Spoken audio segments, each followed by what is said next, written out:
마늘도 한접이라고 그러잖아. 네. 그 이제 과거 공부 열심히 했잖아. 엄청 열심히 했잖아. 진짜 그 양반 자식으로 태어나면 뭐 그게 목숨 걸고 그런 게 그렇잖아. 근데 혼자 공부하는 거 잘 안 되잖아. 예, 스승님을 이제 모시는데 같이 이제 한 접을 이뤄 가지고 공부하는 거야. 스터디 그룹의 한 접이야.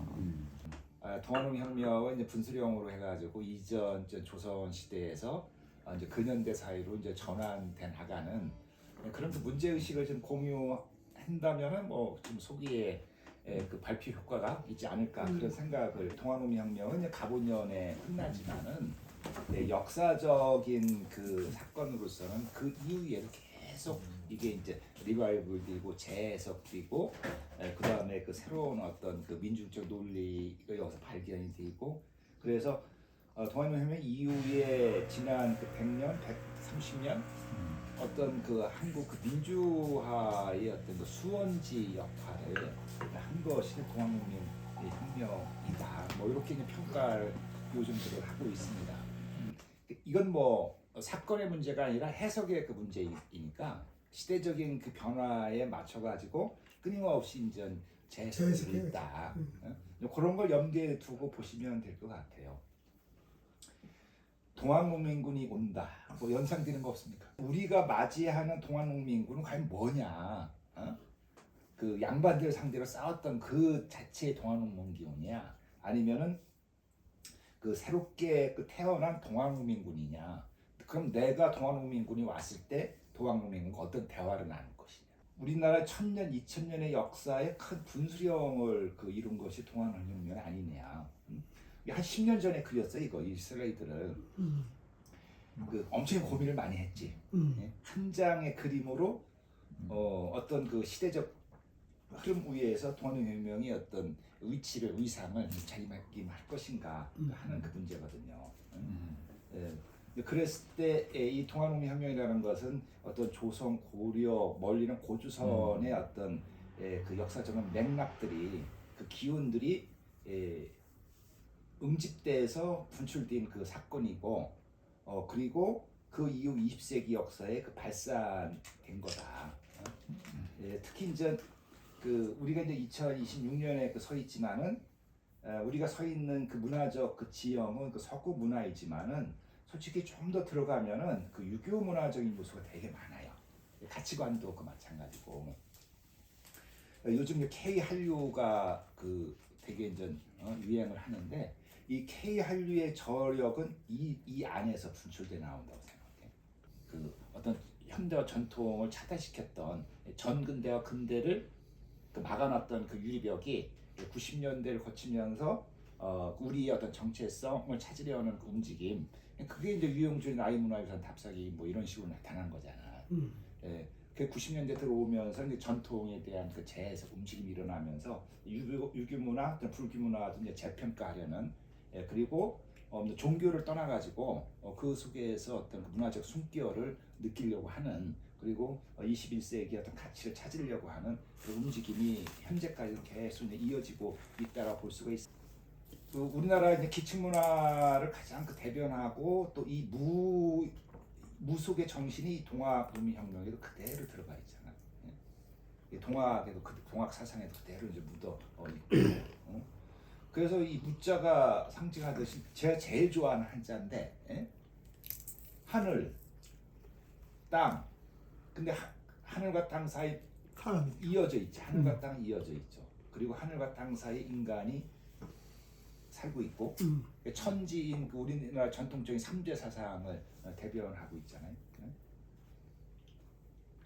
그래서 동학농혁명은 이러한 어떤 장기 동태적인 그 역사 흐름 위에서 좀 살펴볼 필요성이 있어야 된다. 그래야지 이 동학농혁명이 진정 의미가 그 있다. 최근 많은 그 연구가 3.1운동의 그 어떤 역사적인 그 맥락을 동학농혁명하고 맞춰요.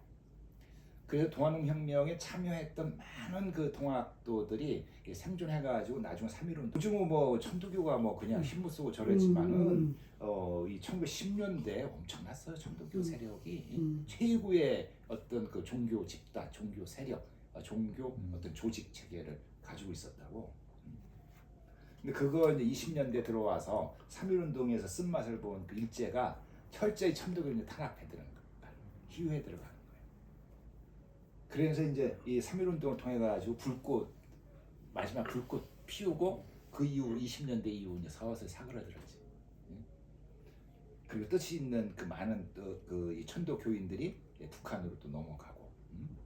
19세기 조선이 이제 크게 이 도안문혁명이 왜 일어났나라고 봤을 때 하나는 어떤 그 권력 횡포, 그 삼정분란으로 대변되는 어떤 조세 수탈의 문제, 그 다음에 어떤 신분의 어떤 그 불평등의 그 문제, 이런 그 이 구조 하에서 이제 농민 민중 의식이 성장을 하면서 서구 침략으로 인해 가지고 위기 의식이 엄청히 그 고주가 돼 나가죠. 이거는 그 동경대전 수훈 체제국에서 동경대전의 그 서구 침략에 따른 위기 의식이 엄청나게 반영이 돼. 근데 그 조선이라는 그 나라가 엄청나게 그 어떤 그 자의식이 상당히 강했던 그잖아. 자기의 정체성 의식이 그런 만큼 그 강도만큼 이 서구 침략이 주는 그 위기 의식도 상당히 컸던 것 같아. 그러면서 이제 이 고종 시대에 들어와서 새로 조선 시대를 넘어서 새로운 역사 전환기로 가면서 이 어떤 조선 왕조라는 그 시스템이 균열을 가해지지. 이 금이 가면서 분기가 되나 봐요. 한번 생각해 보십시오. 500년 동안 강력하게 유지됐던 시스템이야. 중국은 평균적으로 한 200년 내지 250년이라고 하거든. 왕조 교체가. 근데 우리 조선 같은 경우 500년을 유지했기 때문에 이 왕조의 어떤 시스템이 세계에서 유례를 찾아볼 수 없을 정도로 아주 강고한 그 시스템이었다고.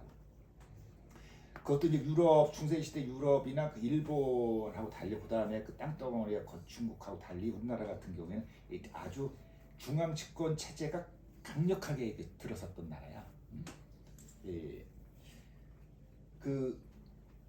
그런 상황에서 어떤 뭐 전국에서 우후죽순으로 일어난 어떤 소위 그 밀란, 그다음에 이제 그 토지 농촌에서 떠난 마을에서 그 마을을 등진 사람들로 구성된 그 이 화적 집단들.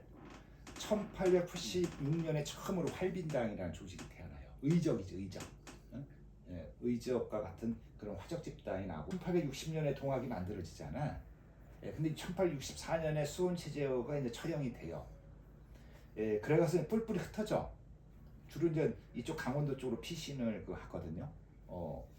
그래서 1871년에 그 이필제가 이제 으쌰으쌰 해가지고 영해에서 동해 영해에서 이제 다시 동학을 재개하지만 또 무참하게 깨져요. 그다음에 이제 해월 최시영이 이제 이쪽 인제 이를 쪽으로 피신을 해. 그다음에 이제 개항을 맞이하고 그러면서 위기는 강화되고 그러면서 1870년대 말부터 동학도들이 서서히 늘어나. 주로 이제 강원도, 충북 북부 지역을 중심으로 해가지고 그래서 이제 1881년에 그 단양에서 그 용담 유산을 간행을 해요. 그 다음에 동학도가 급속도로 충청도를 중심으로 해가 충청북도를 중심으로 해서 점점 확산이 돼 나가니까 이 동학교단의 전초기지를 좀 편한 곳으로 포교하기 편한 곳으로 옮겨야겠다 해가지고 1885년에 그 동학교도를 보은 장례를 옮겨.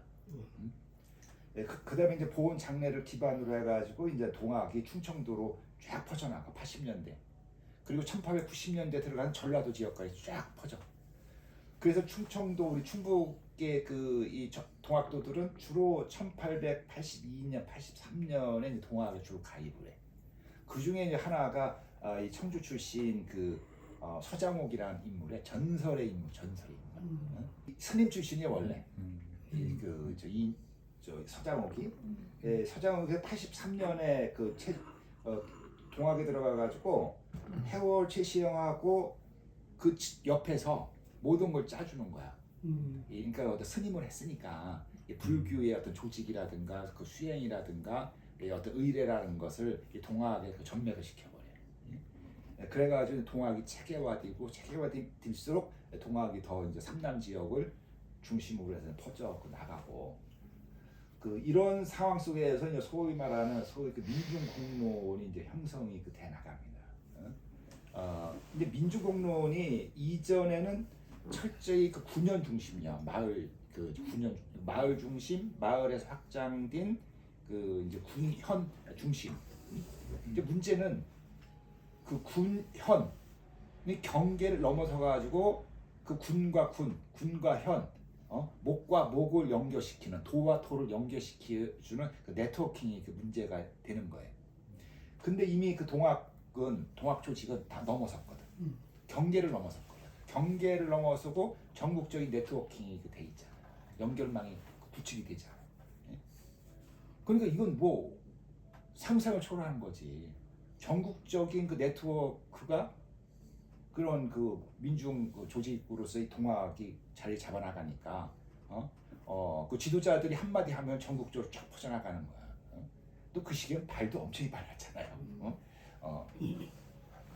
그러면서 이제 소위 그 민중적인 그 정치 문화가 형성이 끝에 나갑니다.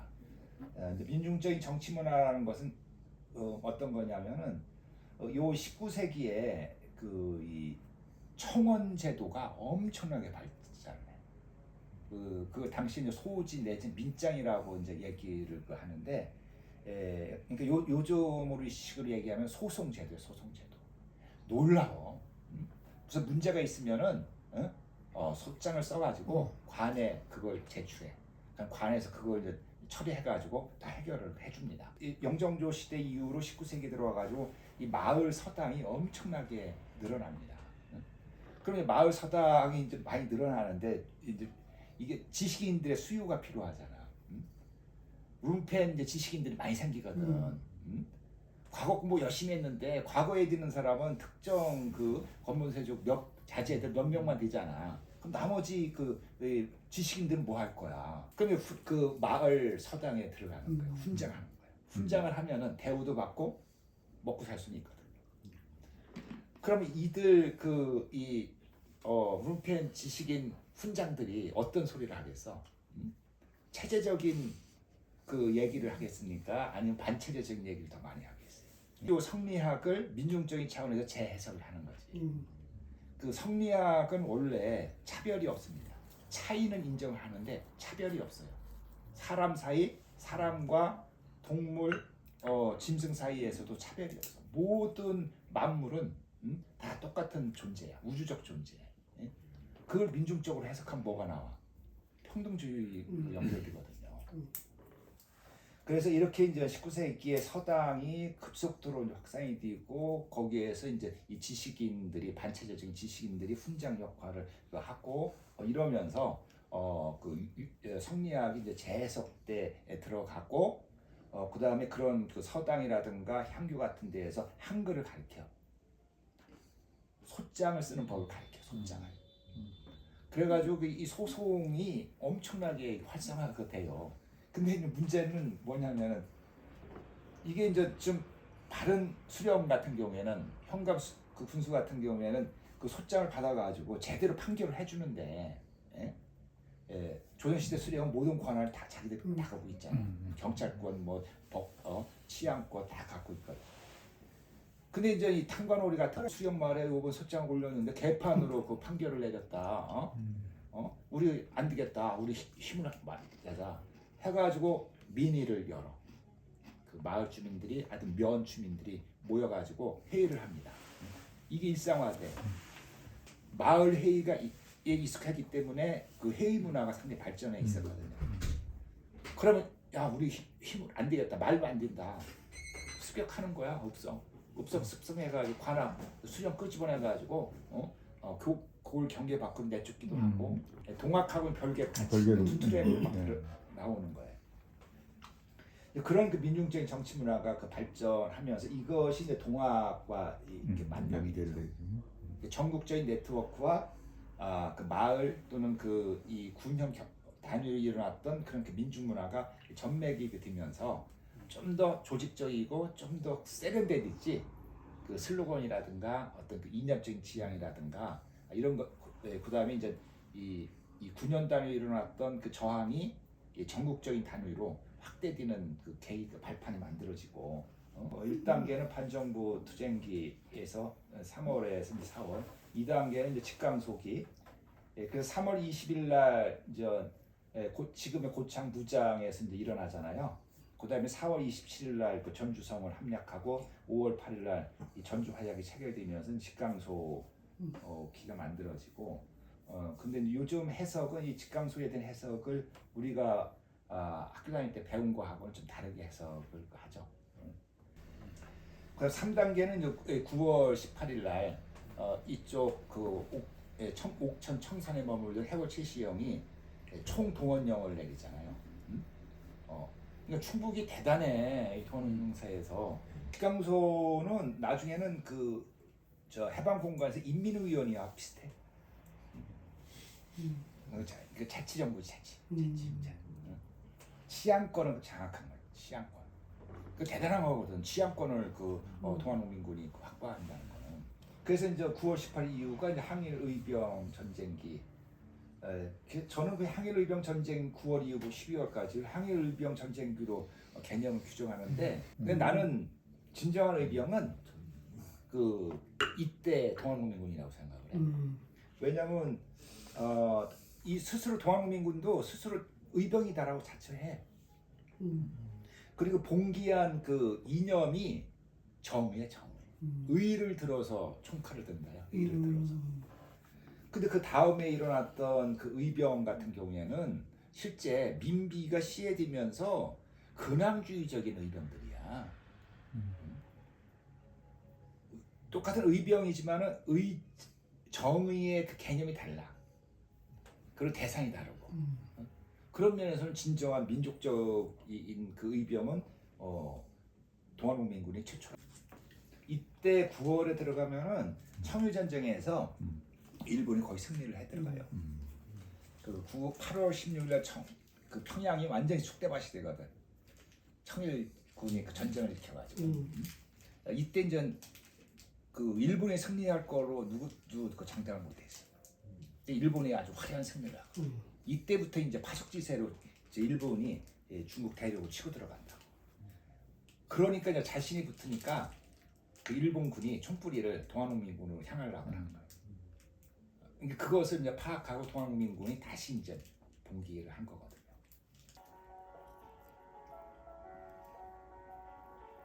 지금 여기 우리가 나아갈 길을 묻고 싶을 때 마주해야 하는 역사가 있습니다. 대한민국 민주주의의 뿌리 1894년 가보년 동학농민혁명. 지금으로부터 128년 전 낡은 봉건제도에 맞서 사람이 사람답게 사는 세상을 만들고자 했던 동학농민혁명. 일제의 국권 침탈에 결연히 맞서 일어섰던 동학농민혁명.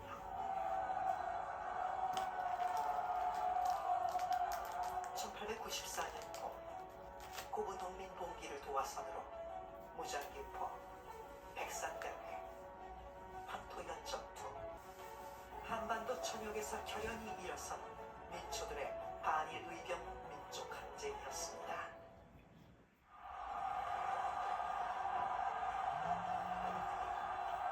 가보년 시린 겨울 사나에 처절하게 흩뿌려진 동학농민군의 붉은 선열.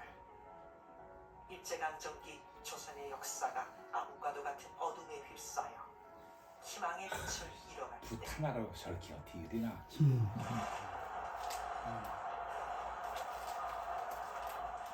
오후간에 척양척에 일제들의 동학농민 혁명 정신은 그 추운 겨울을 이기고 또 피고 마침내 일제에 맞서 3.1운동이 되고 4.19 혁명이 되고 5.18 민주화 운동 6월 민주항쟁 때 자주와 평등의 역사를 이뤄냈습니다. 대한민국 민주주의의 뿌리, 대한민국의 오래된 미래인 동학농민혁명. 생명 존중으로 다시 피는 농민과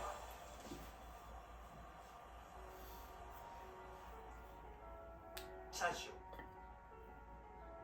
평등, 평화, 희망의 새 역사, 동학농민혁명. 여기가 그 동학농명이 시작된 곳이에요. 전북 고창군 공덕주합리라고. 여기서 이제 94년 3월 20일 날 완전 일어나죠. 그 요게 이제 이 포구문이라고 그 우리가 이제 왜 동학농혁명을 일으키는가에 대한 그 포구문입니다. 그 중요한 문장이 맨 앞에 요 문장이 요게 사람이 세상에서 가장 귀한 것은 인륜이 있기 때문이다. 그러니까 당시 동학농민군이 그 반포했던 문건들은 다 이걸로 시작해. 사람이 세상에 가장 귀하다. 이걸 늘 강조해. 맨 앞에 그걸 내가. 이건 성리학적인 가치관이에요. 그러니까 아까 제가 이제 말씀드렸듯이 그 성리학적인 그 가치 체계를 민중적으로 이걸 재해석한다는 거예요. 무서운 거지니까. 그러니까 그 성리학으로 무장된 그 양반 또는 그 이 집의 이데올로기를 까는 거야. 그들의 무기를 가지고 그들을 쳐들어가는 거거든. 그러니까 설득하는 거지. 너희도 그렇게 말하지 않았느냐. 사람이 세상 가장 귀하다라고. 우리가 보기에도 그렇다. 근데 세상은 개판이지 않느냐. 신하들이 제 역할을 못하지 않느냐. 근데 우리가 하겠다. 그래서 여기 다음 봐. 팔도가 마음을 합하고 수많은 백성이 뜻을 모아 의로운 깃발을 들어 보국 안민으로서 사생의 맹세를 하노라. 이게 마지막 문장이에요. 팔도가 마음을 합하고 9년 단위로는 되게 많이 일어났는데 고을 단위로는 이젠 팔도가 마음을 합한다는 거예요. 우리는 전국적으로 들고 일어나겠다. 엄청난 의미를 갖고 있는 거거든. 그 의로운 깃발, 정의. 이 성리학에서 내적인 가치 체계는 인이고 외적인 가치 체계는 의거든요. 그래서 옳고 그름을 엄청 따져. 그다음에 성리학의 특성은 뭐냐면 왜 이제 우리나라에서 의병이 이렇게 많이 나오느냐면은 이 성리학이 지향을 하는 것은 지상 낙원을 건설하는 거예요. 인륜이 살아 숨쉬는 도덕 국가를 만드는 것이 지상 목표입니다. 누가? 그 군자들이. 다른 군자들은 행동을 되게 중요해요. 행실을. 아는 것과 행하는 게 일치가 돼야 돼. 그렇지 않으면 군자가 아니야. 그래서 이 선비들이 늘 그 실천적인 행위에 나설 수밖에 없는 거예요. 그것이 정의거든. 그것이 올바름이거든. 그래서 이들도 동학농민군들도 그 정의의 이름으로 우리는 죽창을 들겠다 이런 주장이거든요.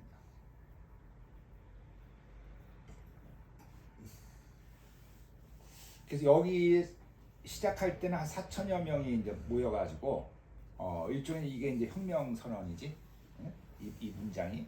그래서 여기서 집결한 다음에 이제 전주성 점령을 향해 갑니다. 이와 같은 동학농민혁명이 일어나기 전에 그 진원지 근처 선운사에서 이 배꼽에서 비결을 꺼냅니다. 근데 이게 이제 이 배꼽에 있는 비결이 예사롭지 않은 게 이 비결을 꺼내면은 조선 왕조가 멸망한다는 그 새로운 후천개벽이 된다는 그 소문. 이 부정한 손을 꺼내면은 벼락을 쳐가지고. 그래서 그 정조 때 시도한 녀석이 있었어. 이서우라고. 벼락사를 맞았다는 거 아니야. 고창에 있었던 동학도들이 이렇게 사다리를 만들어가지고 꺼냈습니다. 1893년 여름에. 아무도 몰랐는데 진짜 꺼냈는지 안 꺼냈는지. 근데 그 소문이 퍼져나갔어. 그럼 그 소문이 퍼져나가면 그 소문이 어떤 역할을 합니까? 그러면서 그 이후에 이제 교주신원 운동이 일어나고. 상상을 해봐. 여기 저 보은 장내리에 그 골짜기에 전국에서 2만 명이 모였다고 생각해봐. 지금 불가능할 걸? 그 산골짜기 2만 명 모으기. 그래서 이 전봉주 이 사건이 일어나고 이제 전봉준이 이제 고부 밀란을 일으킨 다음에 그 고부 밀란을 그 실패한 다음에 이제 당시 전라도에서 최대 동학 조직을 거느린 이 선화중을 찾아와. 그래서 선화중을 설득해. 우리 같이 손을 잡고 손을 잡고 보국 안민하자. 그러니까 그 이 전봉주는 일반 농민 세력을 이제 등지고 있는 거고, 이 손아중은 이 동학 조직을 거느리고 있는 거고, 그러니까 둘이 이제 이게 결합을 하는 거죠. 좋다, 하자 해서 이 무장에서 이제 동학농혁명 시작을 일으킨 겁니다. 슬로건은 보국 안민 창의. 나라를 돕고 백성을 돕기 편안하기 위해서 의를 들겠다, 행동에 나서겠다. 그 다음에 이제 전주성을 향해 갑니다. 이 동학농민군을 상징하는 그 문화 상징은 뭐 우리는 보통 이제 죽창을 많이 얘기하는데 깃발이었어요. 깃발. 동학농혁명 그 충북 기념사업회에서 매년 깃발 문화제를 하잖아. 그 이유가 동학민군을 상징 문화, 동학민군 그 투쟁 문화를 저항 문화를 상징하는 거는 깃발이다 해서 깃발 얘기하는 거고, 일본 신문에 실렸던 거예요. 요거는 전봉준이 사용했던 동학민군 총본부에서 사용했던 도장이야. 제중의소야. 제중의소. 제 구제한다. 중 민중을 구제하는 의로운 곳. 요 도장을 1년 내내 사용해 전봉준이. 그래서 4월 27일 날 전주성을 무혈 입성하고 1880년대 후반 그 이 충청 병영장 여기 충청주 읍성이 있잖아. 병영. 그 병영 장했던 게 그 홍영계원 있잖아요. 대단했어요. 여기 병영 청주 병영에 있었던 군인들을 이끌고 민비 앞에 가서 그 저기도 했잖아. 그걸 뭐라고 해? 군인들 사육까지 했잖아. 이 군대를 이끌고 청주 군대를 이끌고. 그니 얼마나 고종이나 민비가 귀여워했겠어. 그래가지고 보훈 집회가 열리니까 홍계훈한테 가서 진압하라고 했고. 시대 무력 행사는 안 이루어졌지만 이렇게 이제 또 전주성 점령하니까 또 홍계훈한테 정부군을 인수해가지고 진압을 하라고 했다고. 그러다 6월 20일 날 일본군이 경복궁을 점령을 해요. 이 대원군을 앞세워가지고. 이게 참 그래. 일본군이 경복궁을 점령하는데 대원군이 들러리가 돼가지고 대원군이 앞장서가지고. 이런 부분은 어떻게 해석해야 돼? 권력을 빼앗는 데는 외세는 뭐가 없어. 처음에는 그 오드리 일본 공사가 대원군을 찾아가가지고 우리 협조를 해라. 지금 조선 정부는 낡고 썩었다. 그 새로운 정부를 구성해가지고 개혁을 해야 된다. 우리가 도와주겠다. 그러니까 안 믿어 대원군이. 그 밤새 설득해요. 그러니까 최후 카드로 내민 게 뭐냐면은 우리를 도와서 민씨 세력을 축출한 다음에 민비도 제거시키겠다. 네가 원하는 거 아니냐. 거기에 넘어가.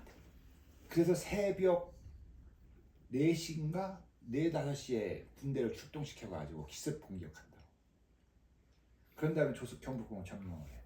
점령한 다음에 조선 군대를 무장 해제시켜요. 대신들도 경복궁 들어가려면 일본군 허락을 받아야 돼. 이거 교과서에 안 나왔어.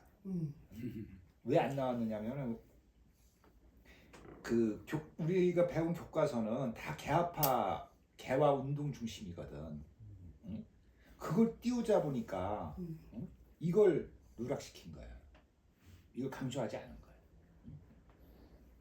가부개혁, 우리가 알고 있는 가부개혁은 친일개혁이거든. 일본이 그 조선을 침략하고 식민지 지배하기 위한 그 법적 제도적 장치를 만들어 주는 거야. 근대법이라는 그 미명 하에서. 근데 그 부분을 강조하다 보니까 실제 그 일본군이 경복궁을 점령한 상황에서 갑오 개혁이 추진했다 이 말을 빼버린 거지. 그 강조하기 위해서. 웃기는 거지. 우리가 배운 교과서에 그렇게 서술돼 있어. 청국군이 이제 5월 5일 날 들어오고 일본군이 인천에 상륙해서 이제 청일전쟁의 위기가 이제 고조되면서 6월 20일 날 경복궁이 점령을 한 다음에 6월 23일 날 풍도해전이 일어납니다. 풍도가 어디냐면 당진에서 조금 가는 그 섬이야. 그래서 풍도 앞바다에서 그 해전이 벌어지는데 이 해전에서 뭐 여지없이 청국 군함이 바다에 수장이 끝에 있죠. 이걸 계기로 해가지고 이제 완전하게 그 일본이 이제 청국을 제압을 한 다음에 이제 청국 종이후랑이다. 우리 마음대로 조선 점령하고 청국도 내줄 수 있다. 해가지고 이제 7월 1일 날 공식적으로 그 선전포고를 한 다음에 청일전쟁이 이제 일어납니다. 일본군이 장악한 다음에 7월 20일에 가서야 그러니까 근 한 달 동안 일본군이 완전히 궁궐을 점령하고 있었던 것이죠. 이 청일전쟁을 계기로 해서 선수가 교체된 거야. 한반도의 어떤 그 외세의 그 선수가 뒤바뀐 거야. 일본으로. 청나라의 중국에서 일본으로 뒤바뀐 거야. 일본으로 뒤바뀐 게 단순한 뒤바뀜이 아니라 그 이후 20세기 오늘날까지 영향을 미치는 거거든. 그러면서 동북아시아 역사에서 이 청일전쟁이 대단히 중요한데 그 미국의 아시아 태평양 그 정책의 그 기조는 아시아를 강하게 만들어 가지고 아시아를 지배하는 점. 근데 문제는 일본이 뽑힌 그 배경이 된 게 이 청일전쟁에서 승리를 했기 때문에 그래. 청일전쟁, 러일전쟁에 승리하는 거 보면서 일본을 미국이 철떡하지 믿은 거지. 1905년에 을사조약이 체결되면서 제일 먼저 그걸 인정한 나라가 미국이잖아. 일본의 그 조선 그 지배를 인정한 게. 한일합방 조약하면서 그 대사관을 제일 먼저 철수를 한 것도 미국이고. 그래서 이제 일본을 앞세운 아시아 그 통제 전략이 지금까지 계속 유지되는 거야. 그렇게 이제 그 일본의 어떤 침략이 노골화가 되면서 이제 9월에 들어와가지고 동학농민군이 재봉기하죠. 그래서 전라도 지역에 있는 동학농민군이 먼저 일어나고 이 충청도에 있는 그 동학농민군이 이제 9월 18일날 재봉기를 해서 이제 보은을 거쳐가지고 옥천을 거쳐가지고 논산에 가서 그 10월 그 14일날 그 이 전주 산내에서 올라온 전봉준 부대하고 손병희 부대가 여기서 합류를 합니다. 10월 9일부터 11일 사이 우금치 전투가 벌어지죠. 그 전봉준 공초 기록을 보면 그런 말이 나오잖아요. 이 우금치 전투 하기 전에 자기 해와 부대가 10,000명이었대. 그 다음에 중간 점검 해보니까 5,000명이었대. 전투가 끝나고 세보니까 500명 남았대. 얼마나 치열했는지. 군사 전술상 왜 이렇게 집단을 했냐. 그러니까 게릴라 전투를 했으면 승산이 있었을 텐데 그런 얘기도 많이 나와. 그러니까 거기가 지형이 딱 그 고개만 딱 틀어막으면 어떻게 할 수 없는 지형이에요, 저 지형. 근데 당시 농민 문화, 농민들의 어떤 정치 문화가 이 게릴라전을 할 그런 적이 아니야. 우리 사이는 늘 공동체를 지향을 하죠. 모여서 뭘 하는 것이지 각자 뭐를 해서 연결시키는 그 체제가 아니에요. 그래서 전봉준이 이제 12월 2일 날 그 순창에서 잡혀가지고 나주로 갔다가 나주에서 1월 4일인가 출발해가지고 이제 한겨울에 서울로 압송되죠. 재판 받으려고. 그래서 내가 영화 감독이라면은 서울로 가는 전봉준 안두영 그 시처럼 시제목처럼 그걸 한번 좀 영상화 짓고 싶어. 아니면 이쪽 전공자로서 마지막 하고 싶은 건 전봉준 평전을 좀 지금까지 두세 권 나왔는데 다른 관점에서 아니면 소설 전봉준 책을 한번 쓰든지. 그 교수님 여기다 서사를 어떤 식으로 붙이시려고 하셨던 거예요? 만약에 그 영화를 만든다면? 올라가는 게. 그러니까 그 전봉준의 그 미소, 미소, 고통이 아니라 참담함이 아니라. 그건 그러니까 너무 각색이 많이 된 거 아니에요? 아. 인간적 고뇌 뭐 이런 거 아닐까요? 아니고 미소로. 영웅의 미소. 친구들이 저기 뭐야 이 간수들 이 뭐라 부르나 얘들한테 님을 주고 몰래 가서 먹을 거 주고 그때 다리가 부러져가지고 되게 고통스러웠거든. 다리 좀 치료해주고 뭐 이런 것도 좀 보여주고. 전봉준을 보고 몰래 보고 온 그 동학도들이 그냥 막 대서 봐서 그 영화를 본 것처럼 눈물이 나고 대성통곡하고 그런 어떤 다양한 걸 보여주는 거지. 그 스토리 라인은 전봉준의 그런 담담함. 그 도노미 유적지가 전국에 한 376개소가 지금 조사가 됐습니다. 뭐 훨씬 더 많을 텐데 하여튼 조사된 건 이래요. 충북도 많은 편이죠. 그다음에 그 전투가 전국에서 많이 벌어졌는데 주로 이제 전라도, 충청도, 경기도 제 나름대로 이제 10대 전투를 뽑으니까 이런 전투를 뽑을 수가 있겠더라고. 10대 전투에 충북이 많네. 거의 마지막 전투가 좀 보은 전투잖아요. 오금 지난. 그 10월 20일 날 목천. 목천 세영산 전투. 이게 이제 최초이지. 그 독립기념관 앞에 있는 세성산. 마지막에 있었던 전투가 12월 14일 장흥 흑대들 전투였는데 처절했죠. 왜 처절했느냐면은 그 일본군의 그 이 진압 작전이 그 일본군을 1개 중대씩 해가지고 한 중대는 수원으로 내려가고 한 중대는 용인 청주로 해서 내려가고 한 중대는 그 충주로 해가지고 경상도로 해서 들어가고 내려가고.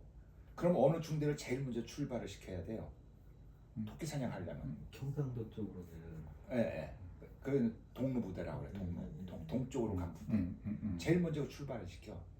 왜냐면 동학민군이 북쪽으로 못 넘어가게끔, 러시아 쪽으로 못 넘어가게끔 완전 척지범을 했네. 포위망을 깔아놔요. 그러면 계속 이제 진군하는 거야. 조선 정부군하고. 그럼 동학민군은 이 전투에서 계속 패배하면서 후퇴 해가지고 다 전라남도 쪽으로 몰릴 수밖에 없어요. 이렇게 몰린 사람들이, 그러니까 어떻게 보면 참 바보 같은 사람들이지. 끝까지 진짜 총칼을 놓지 않은 사람들이야. 약삭받은 사람은 아마 다 중간에 도망가고 집에 갔을 텐데 그 추위에 떨지 않고. 근데 그 이들이 끝까지 남아서 전라도 쪽에서 또는 또 섬으로 피신도 많이 해요. 진짜 눈물 나오네. 처참하게 사람들 죽어가는 모습 보고. 이쪽 이 충청도 뭐 경기도 비교 안 돼. 한겨울에 진짜 파리 목숨이야. 그냥 막 있는 대로 죽이고 마지막 정리니까 죽여가지고 그냥 막 불태우고. 불태우기 좋은 게 다 한겨울이니까 일본군도 그렇고 정부군도 그렇고 모닥불을 많이 피웠단 말이야. 그래가지고 잡아다가 그냥 모닥불에 집어넣기도 하고. 이런 일본군의 그 전략이 그대로 의병 진압 작전에 그대로 적용이 돼. 소위 그 1909년에 있었던 남한 대토벌 작전이 벌어지거든. 의병을 완전히 초토화시키는. 그래서 남한 대토벌 작전도 이렇게 세 개 부대로 나눠가지고 이쪽 이제 지리산 쪽으로 다 몰아가서 섬멸하는 전략이에요. 종로 한복판에서 목이 잘려 죽으려 하였거늘 만백성이 보는 앞에서 피를 뿌리려 하였거늘 죽어서도 이 나라를 지켜볼 것이오.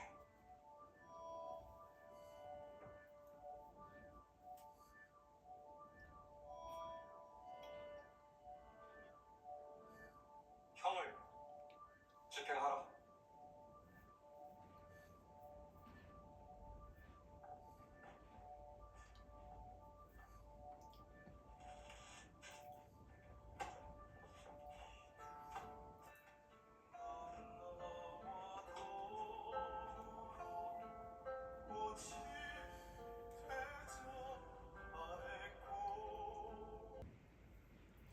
그 전봉준 이제 어떤 인물이냐? 그래서 저는 민중을 위한 민중에 의한 민중의 혁명가였다.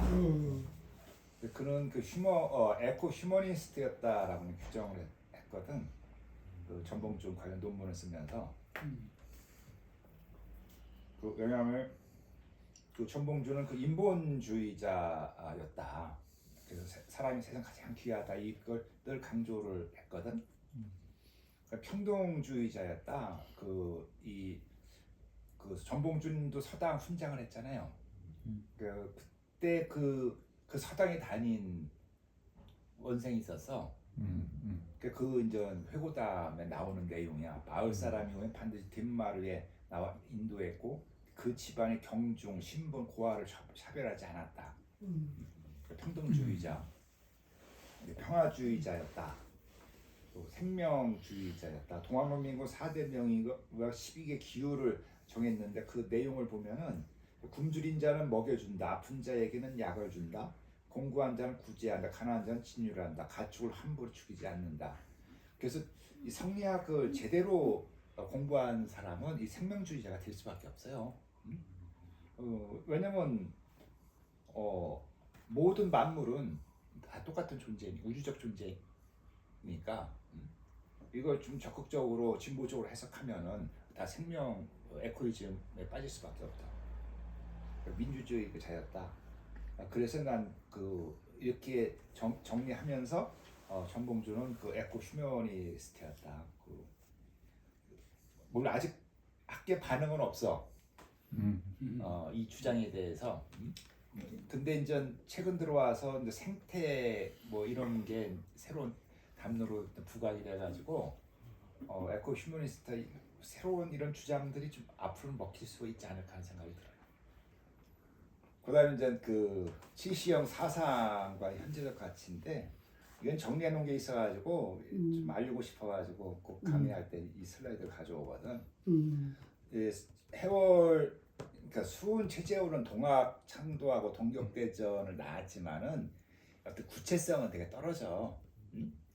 그 어떤 시천주 사상만 그 제시했고 구체적인 강론은 별로 없어. 근데 이제 해월 최시영 같은 경우에는 그 이와 같은 구체적인 그런 어떤 사상을 제시하지. 그러니까 우리는 그 천지 부모 이것도 성경 담론이야. 그 하늘은 우리의 아버지요, 땅은 우리의 어머니다. 거는 땅을 낳고 고는 모를 낳고 그래서 하늘과 땅 사이에서 우리가 태어난 거다. 천지 부모설. 성리학적인 주장이 나고 사인여천 사람 성게 있기를 하늘처럼 하라. 이게 동학만의 전유물이 아니야. 이런 사인여천의 그 개념들이 그 성리학적인 그 관점이 투영됐다. 그래서 이제 물물천 사사천을 하라. 그러니까 이 어떤 만물마다 다 하늘처럼 섬기고 일마다 이때는 섬길 사자가 아니고 일마다 다 하늘처럼 대하라. 우리가 대하는 모든 사람 모든 존재를 이 하늘님처럼 섬겨라 그런 의미고 양천주 너의 마음 속에 있는 그 하늘님 하늘 마음을 키워라. 하늘 마음을 그러기 위해서는 그 욕심을 버려라 해요. 똑같아. 양천주 그러니까 성리학에서 양심을 강조하지. 양심이 어떤 우주가 준 마음이거든요. 근데 그게 이제 그 인심에 의해서 사람 마음에 의해서 그 양심이 죽는 거예요. 예. 그 인심이 가장 그 문제가 욕심이야. 욕심. 그 욕심을 걷어내는 게 이제 양심, 양천주. 근데 이제 성리학에서는 그 양심이라고 하는데 그 최시영 그 양천주라고 그 얘기하거든. 그래서 이제 요즘 들어와서 이게 많이 강조가 돼. 삼경사상 그 해월에 하늘, 땅, 사람을 공경하라. 어떤 생태주의적인 그 관점이죠. 그 다음에 향하설의, 밖을 향하던 마음을 내 안으로 돌려라. 그 제사 지낼 때 내 마음속에 진정으로 조상님을 모시고 제사를 지내느냐. 형식적인 그 신의 놓고 위패 놓고선 지내지 말고 진정으로 내 마음속에 돌아가신 부모님을 섬기고 있느냐. 그러니까 가짜 신의를 향해서 절을 하지 말고 진정으로 네 마음을 들여다보고 네 마음을 향해서 절을 하라. 그게 향하설이고, 제가 좋아하는 문구입니다. 이천식천. 하늘이 하늘을 먹는다. 이 먹는 주체가 천여. 우리가 하늘 같은 존재잖아요. 그럼 우리가 먹는 대상이 또 천이야. 우리가 먹는 음식은 우주가 주는 음식이에요. 그러니까 뭐 우리가 먹는 그런 뭐 채소라든가 오이, 과일 이 모든 게 그냥 생긴 게 아니라는 얘기지. 우주의 기운이 서려서 그런 오이가 되고 참이가 되고 상추가 되고 그런 거 아니냐. 그렇다면 하늘 같은 내가 하늘 같은 음식을 먹는 거 아니냐. 이천식천이라고. 이것도 이제 성리학을 기반으로 한 논리예요. 그래서 동학이 이제 유불선 합일이라고 그러잖아. 그래서 제가 성리학 공부를 한 게 동학의 그 뿌리를 찾으려고. 그래서 성리학 공부를 했어요. 동학을 소재로 한 그 최초의 영화는 그 62년 7월 6일날 개봉한 동학난이라는 그 이 영화야. 동학난이. 근데 이 동학난이 당시에 그 전국 7대 도시에서 동시 개봉을 했습니다. 엄청난 거지. 그 당시에 네. 1960년, 60년. 그래서 이게 이제 최초의 동학난인데 내용은 신분제에 관한 거야. 그래서 박정희가 이제 5.16 군사 쿠데타를 일으키잖아요. 그죠. 그래서 이제 그 역사적인 혁명 정통성을 동학혁명, 3.1운동, 4.19 이거 5.16 혁명으로 이제 잡아나가. 그래서 이 영화가 나오기 2달 전에 가보 동학혁명 기념사업 협의가 창립을 합니다. 그리고 그 창립 직후에 김상기, 이성근, 신석호 이들 역사학자들은 조선사 편수위에 근무했던 사람들이거든. 영화가 개봉되기 전에 이런 동학혁명 기념사업회가 창립된 걸 이렇게 보면은 뭔가 시대적인 그 분위기가 연결이 돼. 그래서 우연은 아니다. 동학난이라고 한 것은 여전히 일반 대중적인 차원에서 보면은 동학난이지 동학혁명은 아니었으니까. 그 다음에 63년 그 10월에 지금도 서 있는 이 동학혁명 그 기념탑이 황토현에 세워져 있고, 그 다음 교과서도 63년 2차 교육과정에서 동학난을 동학혁명으로 바꿉니다. 그 다음 교과서 내용도 우리 그러니까 배운 국사 교과서처럼 전봉준 중심으로 서술을 해요.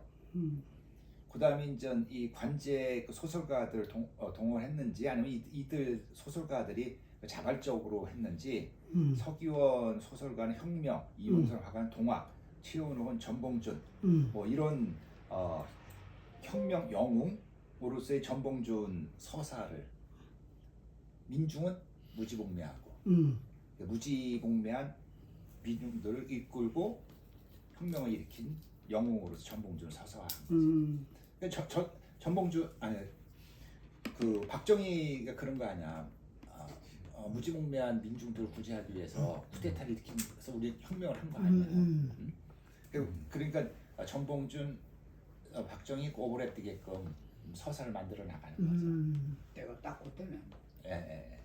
그래서 영화도 아마 이런 그 문의 사조로 봤을 때 이제 그런 그 시대적 분위기에서 나온 거 아닌가 생각이 돼요. 근데 80년대 들어와서는 이제 전두환이 그 박정희 태를 이어가지고 이 사람이 이제 황토현 중심으로 성역화를 해 나갑니다. 그래서 83년에 황토현 기념관, 85년에 이제 친일 작가 김경승이 이제 전북 동상 이와 같은 동상을 건립을 하죠. 그래서 여기가 이제 황토현인데 이건 한국 정치사와 이게 기념 공간 변천과 이게 같이 일치가 돼요. 그래서 요건 이제 박정희의 기념 공간이야. 63년에 갑오통합혁명 기념탑이 여기 건립이 돼요. 그 다음에 이제 요건 전두환의 기념 공간이야. 전두환 때 이 구민사 재민당 기념관 그 전봉준 동상이 또 만들어져요. 그다음 여기는 노무현 때 2004년에 이제 특별법을 제정하고 문재인 정부 때 그 예산 지원을 해가지고 이 황토현이 동학농민혁명 기념공원이 조성이 돼. 그래서 이 흐름을 쭉 타고 들어옵니다. 그래서 여기 황토현을 가면은 이와 같은 한국 정치사의 흐름을 이해할 수가 있어요. 전두환 때 만든 동상은 친일 작가 김경승이 이렇게 세운 거야. 이게 군국주의 그 동상이거든 이건. 나를 따라라. 그래서 시민단체에서 이걸 끌어내. 그래서 이걸 철거하고 이와 같은 불멸. 이건 아마 그 최고의 걸작. 못 봤네. 엄청나요, 완장가는. 진짜 잘 만들었어. 이거 사람 인체. 요거 이제 1차 동학농민혁명이고 2차 동학농민혁명 때 동학농민군 대여이고. 그래서 평등주의를 지향하는 차원에서 이렇게 이런 구도로 접근한 거고. 그래서 이건 진짜 백미죠. 아마 우리나라를 떠나서 세계적으로 최고의 어떤 역사 기념 시설물 평가가 될 겁니다. 그 동학난에서 동학혁명, 그러다 이제 70년대 들어와가지고 동학농민운동, 그다음에 이제 그 2004년 특별법 제정 이후에 동학농민혁명으로 이제 개념이 진화 발전하죠. 그래서 아까 이제 시작할 때 말씀드렸듯이 이 한국 민주화의 그 역사와 개념 규정이 달라진다. 그래서 그 결정적인 계기가 된 것이 1994년이 그 100주년이었거든. 요걸 계기로 해서 동학혁명에 대한 이해 접근 방식이 확 바뀌어요. 그런 2004년에 이제 그 노무현 정부 때 특별법이 제정이 돼. 동학농민 명예회복 특별법이 국회에서 제정이 되고 2019년에 국가기념일이 제정되죠. 그다음 2022년도에 동학농민혁명 기념공원이 그 완공을 했고 23년에 유네스코 세계 기록 유산으로 등재가 됐죠. 그래서 세계 기록 유산 등재도 한 10년 거쳤어요. 10년을 거쳐가지고 작업 끝에 결정이 됐죠. 그 등재된 기록은 어떤 기록이에요? 총 185건인데 그 대표적인 게 사발통문. 그다음에 최근에 이제 발견된 그 나주 감옥에서 자기 어머니한테 보낸 한글 편지가 있어요. 그것도 대표적이죠. 그 문장이 좋나요? 어디?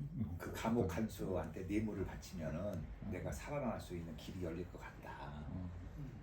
그러니 돈 좀 보내달라고 하는 편지가 엄청난 거죠. 그다음에 이제 한문 편지인데 자기 동생한테 내가 보국 안민을 위해서 집을 떠난 지 한 달이 됐다. 근데 지금 되게 우울증한데 군자금이 부족하다. 그러니 그 논밭이라도 좀 팔아서 돈 좀 보내달라고 한 한문 편지가 또 최근에 발견이. 현재적 가치는 한국 민주주의 뿌리였다. 여기 초점을 많이 맞춰서 접근하고. 요건 이제 종로 그 종각 옆에 영풍문고. 여기가 이제 그 조선시대 전운서가 있던 자리야. 전운서가 저기잖아. 중범죄자들 감옥이었잖아. 여기서 이제 교수형이 처해져가지고 여기에 이제 이런 동상이 세워졌는데, 갈 때마다 무서운 게 눈이 살아 있어. 동아농민군은 민주 시민이 되어 온다. 저 이렇게 해석했어요.